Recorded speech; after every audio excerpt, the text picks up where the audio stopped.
I'm continuing, and we're looking at forgiveness, forgiving others. It's important to start with this disclaimer that in this series, we want to look at what the Bible says. We don't want to bring church doctrine, church tradition, or even our interpretation or our best ideas. We want to go down and see what the Bible says. So tonight, we're going to read a lot of scripture. And we're going to trust that the word would speak to us.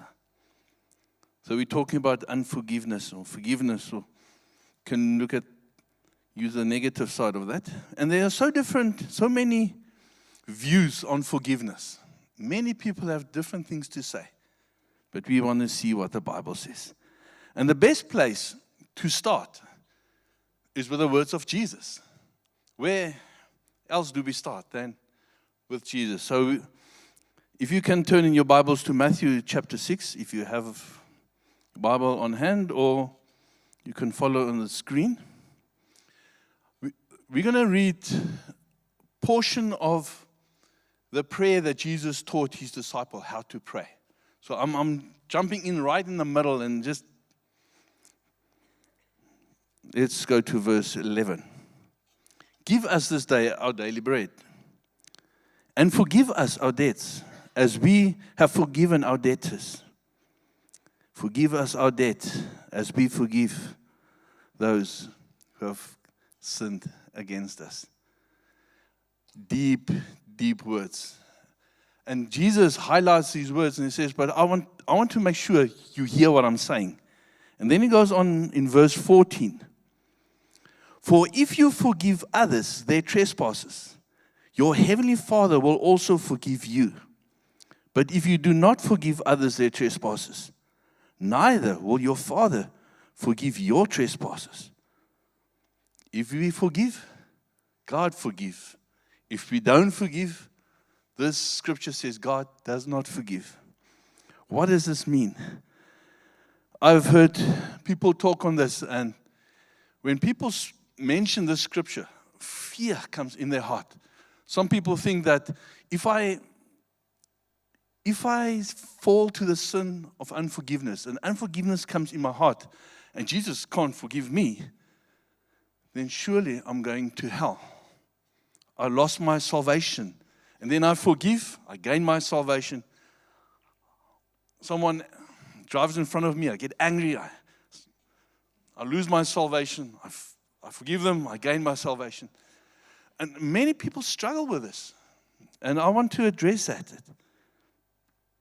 What does this mean that Jesus will not forgive us if we don't forgive?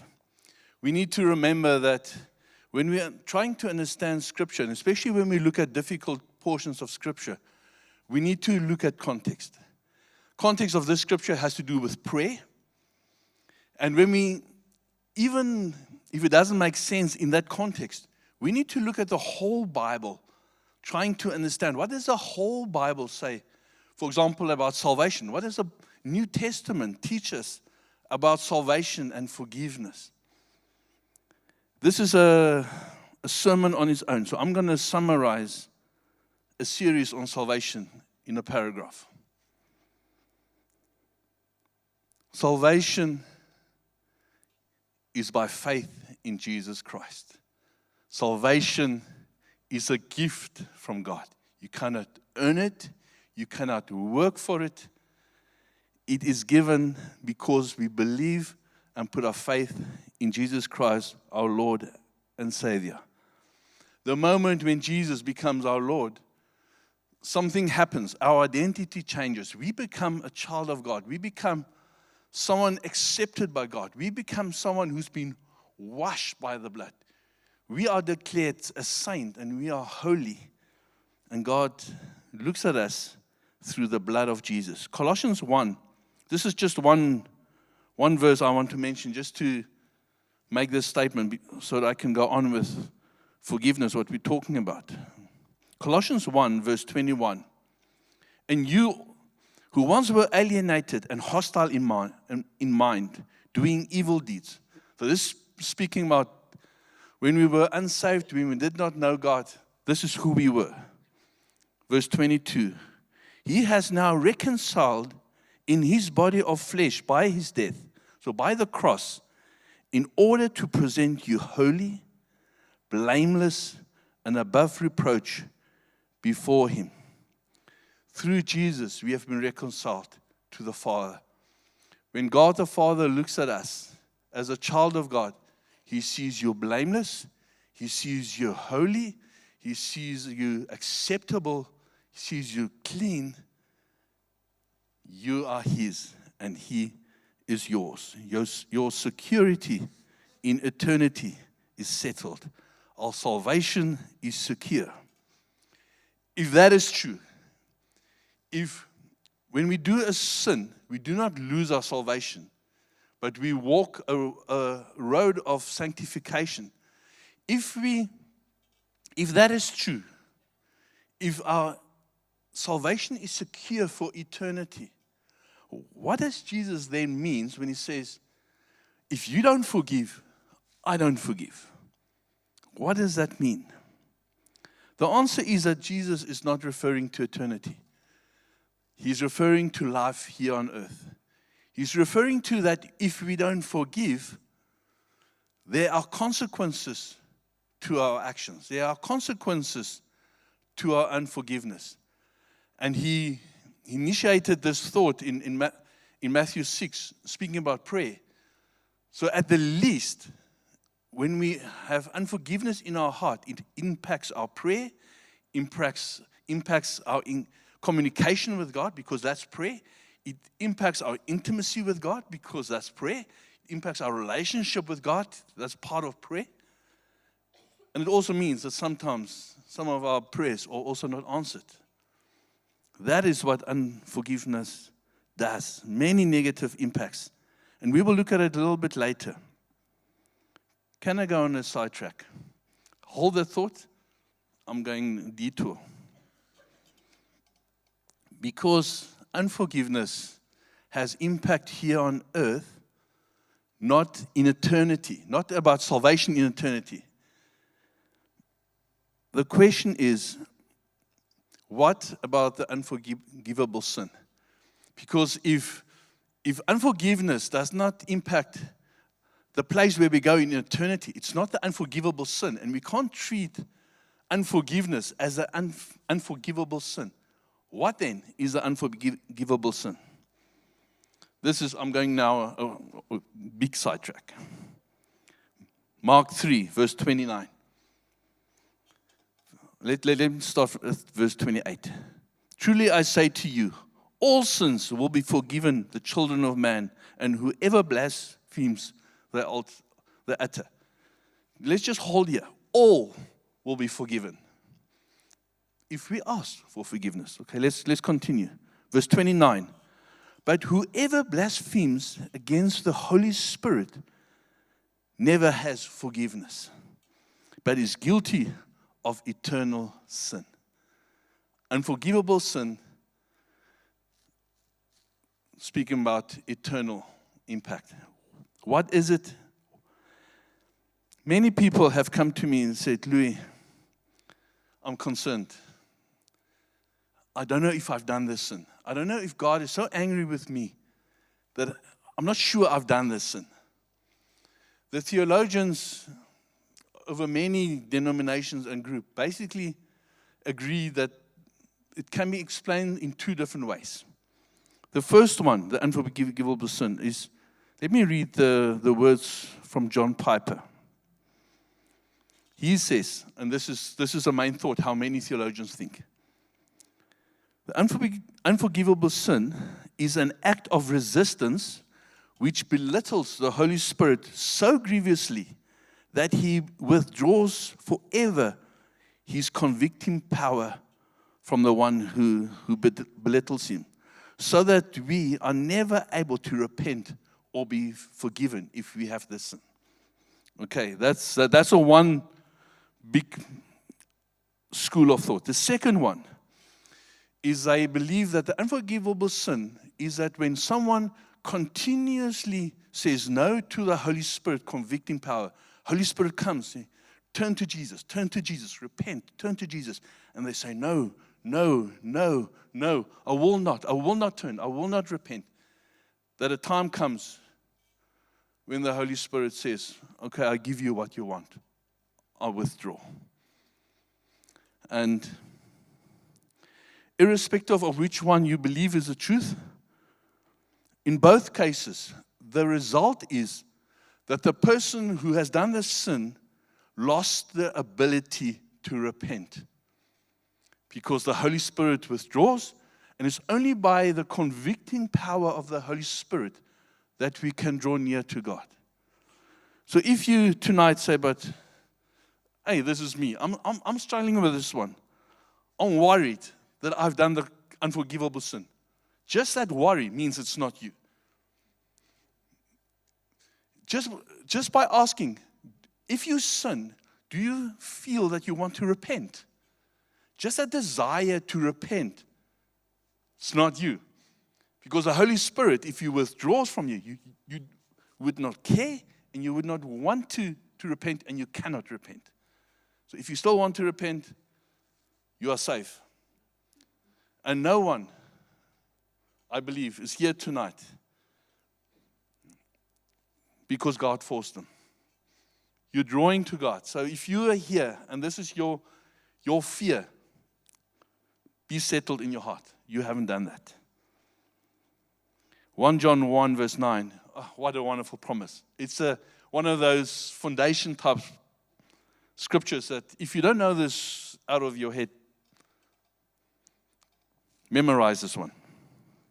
If we confess our sin, He is faithful and just to forgive us all our sins and cleanse us from all unrighteousness.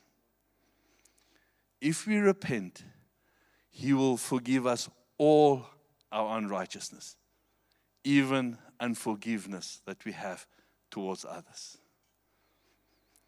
No sin is too big. No sin, even if you've done it for the 100th time, God forgives. If you repent and turn to Him, He washes you clean. Let that settle in your heart. Let that fear just be gone, that God will not forgive. God cannot forgive. I have done 2 major errors in my life. I failed God too much. You haven't.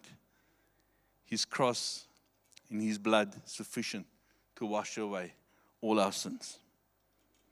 God always forgives if we ask for forgiveness. Always. But let's go back to the detour that I've spoken about forgiveness. When Jesus spoke about forgive, we need to understand the context to which He spoke. These disciples that He taught this to lived under the law of Moses, was brought up under the law of Moses, were in the synagogues where they heard the law of Moses being read. Saturday after Saturday, they heard it. And one of the places, Exodus chapter 21, verse 24, you probably have heard this saying, eye for an eye, tooth for a tooth, hand for a hand. That is the law. That is what they have been taught from baby. That if someone hurt you, you can hurt them back. If someone takes your eye, you can take their eye. If someone kills your brother, you can kill him. That's why there were cities of refuge, so people can run and go into a city of refuge so that the revenger don't kill him. This is the law of Moses, eye for an eye. And Jesus comes and He says, no longer eye for an eye, but forgive if someone sins against you. Love the one who hates you. Bless the one who curses you. So radical in contradiction to what they knew, what they were taught. And Peter, I think he heard this and he said, Eish, let me test Jesus. This is my version of it. let me see how far we can take Jesus on this statement about forgiveness. And then in Matthew 18, verse 21, it says, Peter came to him and he asked him, I think this comes after Jesus spoke about forgiveness. And he asked Jesus, how often must I forgive my brother that sins against me? How many times must I forgive him? 7 times? 7 in Scripture is a full number. So if you say 7, then it's big. And he thought he was stretching the boundaries right up to the edge. Jesus, forgive 7 times? And Jesus said to him, verse 22, I do not say to you 7 times, but 77 times. This number, 77, in essence what's saying, there's no limit to our forgiveness. There's no number, there's no bigness, there's no limit to this forgiveness. Can I make another detour? Remember this scripture. You must forgive 70 times 7. That's how I remember it. And I read here, Jesus says 77. So the critical amongst us says, the Bible is wrong. How do we answer this one? Some Bible says 70 times 7, and here it says 77. And we're talking about what does the Bible say? And now the Bible is contradicting itself. The answer is actually very simple. Is that the ancient Greek, the Greek word is the same in both translations that they used. The problem is that the people don't understand the ancient Greek numbering system. So is it 70 times 7 or is it 77 times? Whichever the translation is you are happy with to use, the point is there's no limit to the forgiveness. There's nothing wrong with the Bible. The original Greek is one word. There's no error there. But we struggle to understand. And the newest translation are 77. So let's use the 77. Imagine you work with someone for 8 hours at work. Same person in the same office for 8 hours. Now we're going to use some mathematics. 8 times 60 gives us how many minutes there are. Then we divide that by 77, how many times we need to forgive. And the number that we get is 6 minutes. That means if someone offends you, you need to forgive him within that 6 minutes so that he can offend you again. And he can do that for 77 times. And you need to forgive every six minutes. That means if someone offends you, and if I offend you tonight by what I say, you got 6 minutes to get over it and forgive me. If the 70 times 7 is the right number, which I prefer, then it becomes every minute that we need to forgive in an 8 hour. The same person for the same sin on the same day. Every minute. No excuse. Jesus looked at this, and I think he said, "Hey, my disciples, I need to help you.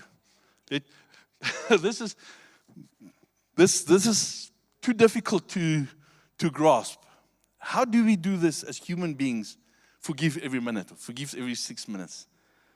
Then Jesus, in his wisdom, tells an amazing parable, a story.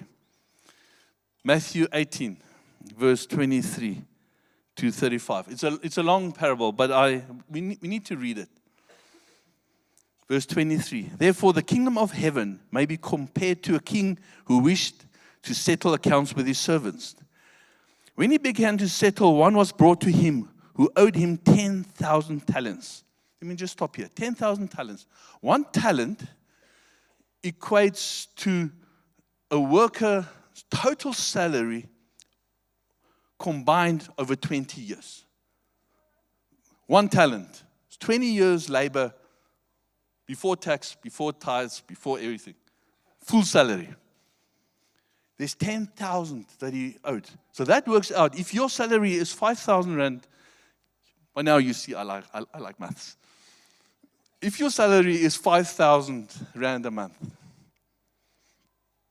20 years times 20 times 10,000 equates to 12 billion rand.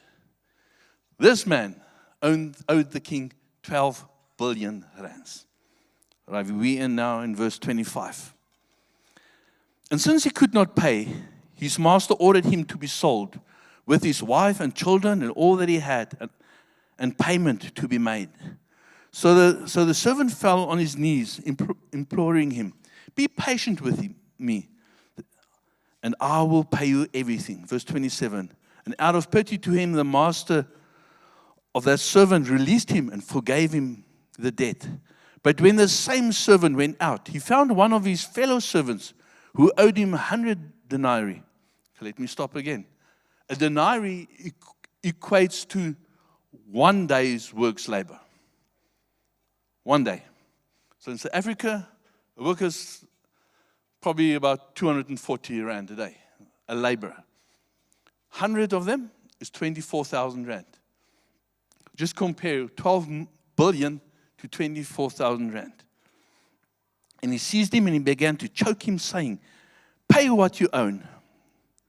Verse 29. So his fellow servant fell down and pleaded with him, "Have patience with me, and I will pay you."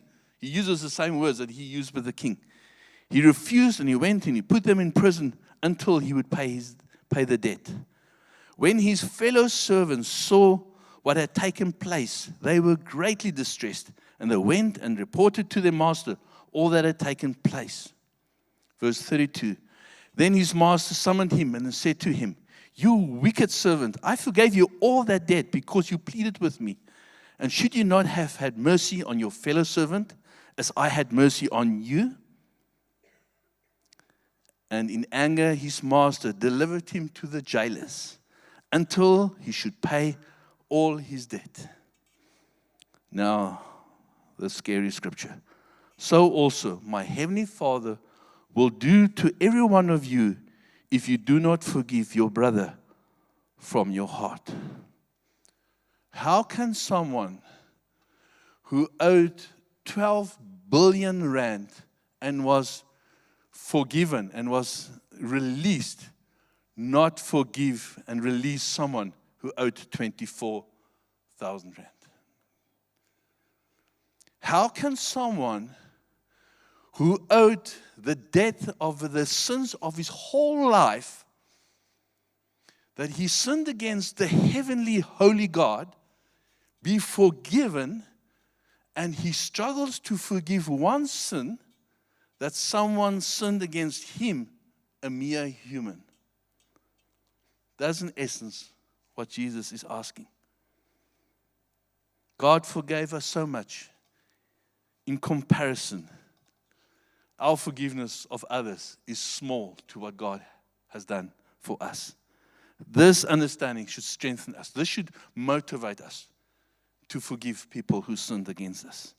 And this last portion is so scary, that where the king threw the servant in jail and he said, "You will stay in this jail until you pay." Likewise, our Heavenly Father will allow us to be put into a spiritual jail or prison until we forgive. Let me repeat again. This jail is not eternity. This jail does not speak about salvation. This jail speaks about the life here on earth that God our Father allows us to go into and be tormented until we forgive. The consequences of unforgiveness is real. It's not imaginary. It's not just a story. This is real. And I want to look at some negative impacts. But we need to start by understanding that unforgiveness is not a right that we have to be angry with someone else. It's not a right to be have. They sinned against me, I have this right. No, you don't. In God's eyes, unforgiveness is a sin. So that's my heavy start. The first negative impact we mentioned earlier when we spoke about Matthew 6, the prayer, is it impacts our prayer life, impacts our intimacy with God, it impacts our relationship with our Father. Mark 11, verse 25. And whenever you stand praying, forgive if you have anything against anyone, so that your Father also, who is in heaven, may forgive you your trespasses.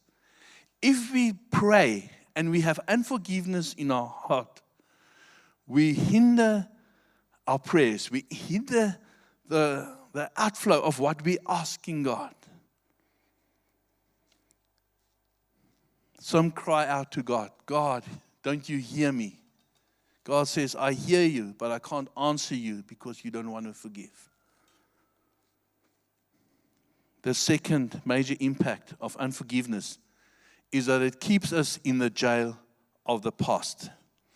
Every time when we think of the event where someone hurt us or sinned against us, and we look at that person or we think of that event, and that pain comes back, it comes back because there's unforgiveness. It's like a wound that you have.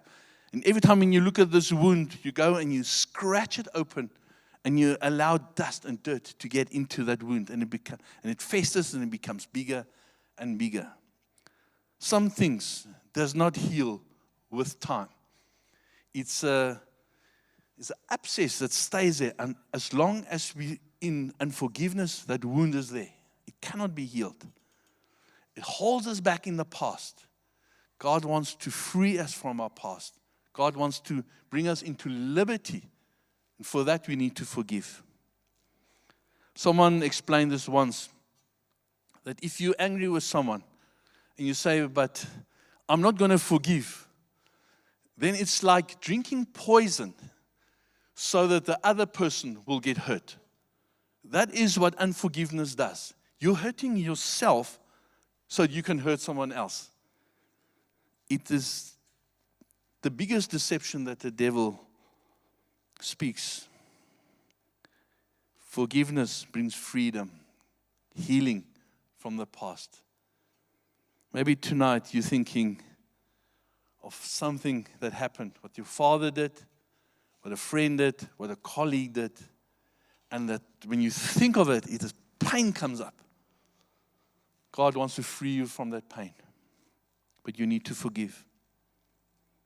The third thing that unforgiveness does is that it has a potential to change our character.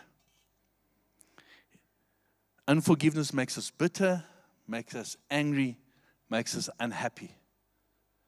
How many of us have been with persons that have retired, maybe as a family member, that the end of their life, but you actually don't want to go and visit them because they're so bitter. So that's what unforgiveness does. Ephesians 4, verse 31. Let all bitterness and wrath and anger and clamor and slander be put away from you, among with all malice. All these things come from unforgiveness. Verse 32. Be kind to one another, tender-hearted, forgiving one another, as God in Christ forgave you. Forgiveness is an antidote for bitterness and anger. Forgiveness produces the fruit of the Spirit. It brings joy, peace, righteousness. There's that long list of 9. Kindness and peace. And there's a song that we sing in children's church that the kids memorize those 9 fruits of the Spirit. Joy and peace.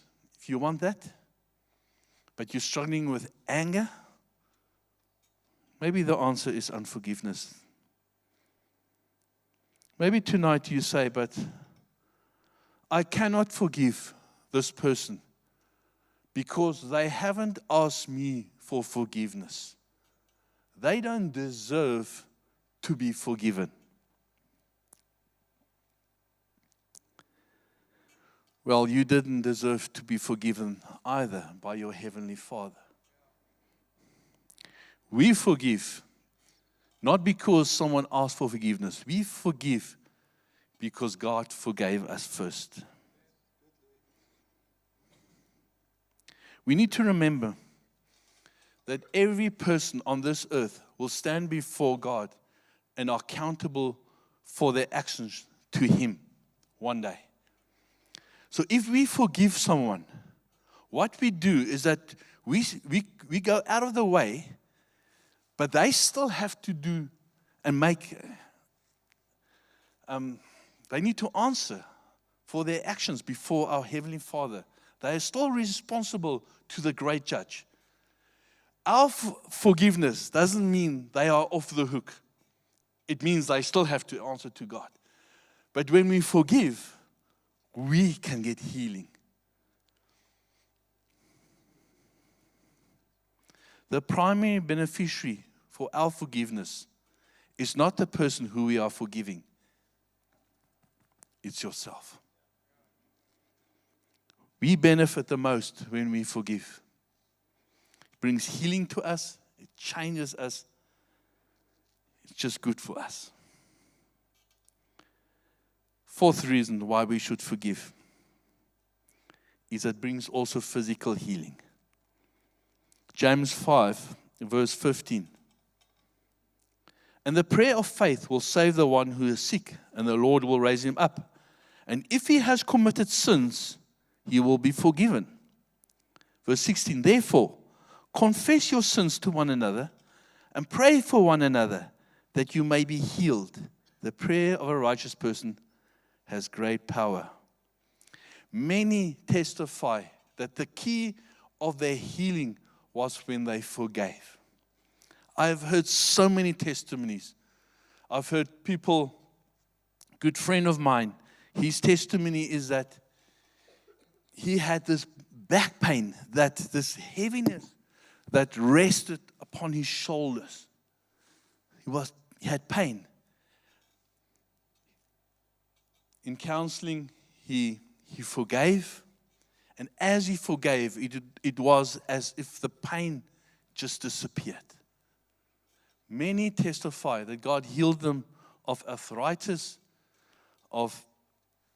after they forgave.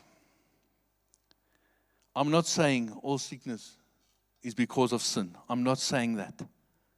But sometimes the sin of unforgiveness, its impact goes right into the body. If you're struggling with any chronic sickness, blood pressure, whatever the problem is, consider if you have forgiven everyone that you need to forgive. Don't hear what I'm not saying. I'm not saying you are sick because you haven't forgiven. Sean hasn't hurt his arm because he hasn't forgiven someone. Sorry, Sean. But many can testify of this. Many can testify. Verse 5, point 5. Another reason why we should forgive. Ephesians 4, verse 26. Be angry and do not sin. That means if someone offends you, get over it quickly. Do not let the sun go down on your anger. Verse 27. And give no opportunity to the devil. Unforgiveness gives opportunity to the devil to torment us while we're in jail, in the spiritual jail. Forgiveness releases us from the jail, and it closes doors that the enemy has to torment us and hurt us. Forgiveness releases us from jail. Let me close tonight by looking at some practical advice on how to forgive. I do realize that there are amongst us people that have experienced great pain, enormous pain. And I don't want to belittle or make it small, the pain that you have gone through and maybe experiencing right now. The rejection that you have experienced, the harm that you experience. I don't want to make that small. It's real. But if you want healing from that, you still need to forgive. And I do realize that forgiveness sometimes, especially if the pain is big, is not a once-off event. It's a journey that you will walk through. And the starting point in this journey is to make the conscious decision that I will forgive. It's not based on emotion. If we wait to feel I'm ready to forgive, if we wait for that right moment, it will never come. There is never a good moment where our body feels it's good to forgive. It will not happen. We need to make the decision, in spite of our emotions, in spite of the pain, in spite of the storm that goes on in our heads. I will forgive. The second thing is, we do not have the ability to forgive. In our flesh, our flesh wants revenge. Our flesh wants anger. Our flesh wants to fight. That's our nature. That's our natural nature. Forgiveness comes only by the help of the Holy Spirit. So if you're struggling with forgiveness and you need to forgive someone, but you say, but I don't know how. The answer is to call on God and ask, God, help me. Holy Spirit, empower me. Give me grace so I can show grace. And then tonight we had the communion. That's the third point. If you're struggling to forgive, you go to the cross and you consider that you owe, because of your sin, 12 billion rands of debt that God has cleared when you came to Jesus. And irrespective of how big the sin is that was done against you, cannot compare to a lifetime of sin against a holy God. Consider the cross. Consider what Jesus did for you on the cross. And I pray that will strengthen you and give you the power to actually forgive. And our hope is that one day when we think of an event and we look at the person who sinned against us, that we can think back of the past, and it's just the past. It's just a historic event without deep emotions. We can talk about it, but that deep pain is gone. Then you know the journey has come to completion. Then you know forgiveness has worked its way through. If you can consider what happened just as an event. Like you read in the history book, there was a World War II. Many people died, but I'm not personally. There's no deep pain connected to that. And lastly, we need to obey what Jesus said against those who sin against us, against our enemies. Luke 6. But I say to you who hear, love your enemies, do good to those who hate you, bless those who curse you, pray for those who abuse you. Heavy things. I didn't say that. Jesus is saying that. That as we forgive, we choose to forgive, we ask the Holy Spirit to help us, we consider the cross, we speak forgiveness out. And it's sometimes good to speak with our lips that the devil can hear as well, because he wants us in the jail. And we speak and we say, God, I forgive this person, and you call him by name. You don't even have to go to them and say, I forgive you. It's between you and God, not them. But you say before God, God, I forgive this person. Bless them. I pray for them. Show your kindness to them.